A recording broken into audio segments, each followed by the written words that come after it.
ஒன்று, 14 ஆண்டுகள் உணவு உண்ணாதவனும். இரண்டாவதாக 14 ஆண்டுகள் ஒரு நொடி கூட உறங்காது இருப்பவனும். மூன்றாவது 14 ஆண்டுகள் எந்த ஒரு பெண் முகத்தையும் ஏறெடுத்து பார்க்காது இருப்பவன் எவனோ அவனால் மட்டுமே எனக்கு மரணம் நிகழ வேண்டும் என்று பிரம்மாவிடம் 3 வரங்களை பெற்று இந்திரனை விடுவித்தான்.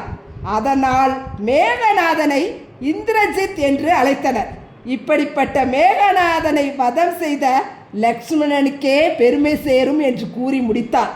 உடனே ராமர், சுவாமி, லக்ஷ்மணன் என்னுடன் 14 ஆண்டுகள் வனவாசம் இருந்தபோது அவன் எந்த ஒரு பெண்ணையும் ஏறெடுத்து பார்த்ததில்லை என்பதை நான் அறிவேன். ஆனால் உணவும் உறக்கமும் இல்லாமல் எப்படி இருந்திருப்பான் என கேள்வி எழுப்ப அகஸ்தியர், அனைத்தும் அறிந்து வைத்து கொண்டே கேட்கிறாயே, சரி, சற்று பொறு, உன் கேள்விக்கான விடையை லக்ஷ்மணனிடமே கேட்டு தெரிந்து கொள்வோம் என்று கூறி லக்ஷ்மணனை அழைத்து வர ஏற்பாடு செய்துகிறார்கள். சபைக்கு வந்த லக்ஷ்மணன் அண்ணன் ராமரையும் அகஸ்தியரையும் சபையோரையும் வணங்கிய பின் ராமர் தன்னுடைய சந்தேகத்தை கேட்கிறார்.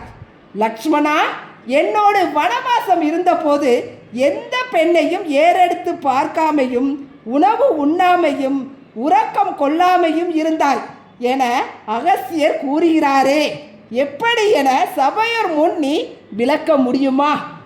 அதற்கு லக்ஷ்மணன், அண்ணா, உங்களுக்கு நினைவு இருக்கலாம், ரிஷி